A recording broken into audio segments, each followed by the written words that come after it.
తర్వాత distributors meeting జరిగింది.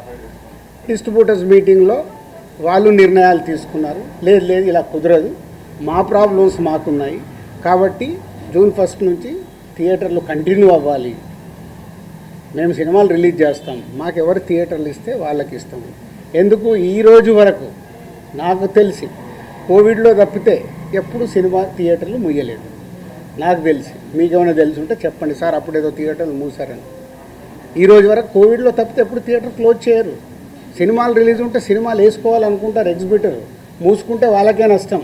ఆ రోజు ఆ మీటింగ్లో ఇంకొకటి కూడా నేను అండర్లైన్ చేసే వాళ్ళకి, 56 రోజులు మేము షూటింగ్లు ఆపాం, మేము ఏమీ సాధించలేకపోయాం. నిర్మాతలుగా ఏదైనా సాధించగలిగితే నిర్మాతలే సాధించాలి. ఎందుకు? ఎవ్రీవేర్ మేమే ఉంటాం కాబట్టి. మాకే ధైర్యం లేదు, మీరు ఎక్కడికి వెళ్ళి అవుతారో అది సాధ్యం కాదు అంటే వాళ్ళందరూ ఏకీభవించడం జరిగింది. తర్వాత స్ప్రెడ్ అయింది. డిస్ట్రిబ్యూటర్స్ మీటింగ్లో వాళ్ళు కాల్ తీసుకున్నారు, బంద్ వద్దు, బంద్ టాపిక్ లేకుండా వాళ్ళ ప్రాబ్లమ్స్ ఏమున్నాయో పెట్టండి. తర్వాత ప్రొడ్యూసర్స్ మీటింగ్ జరిగింది. ప్రొడ్యూసర్స్ మీటింగ్లో ఆ రోజు నేను పార్టిసిపేషన్ చేయడం జరిగింది. ప్రొడ్యూసర్స్ అందరం కూడా యునానిమస్గా ఎగ్జిబిటర్స్కి ప్రాబ్లమ్స్ ఉన్నాయని చెప్తున్నారు. అది మనం మాట్లాడుకొని వాళ్ళని ఎలా సాల్వ్ చేసి ముందుకు తీసుకెళ్దాం.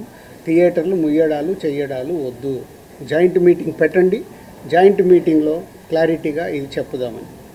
సో జాయింట్ మీటింగ్కి 23 అనుకున్నారు, 24 పెట్టారు.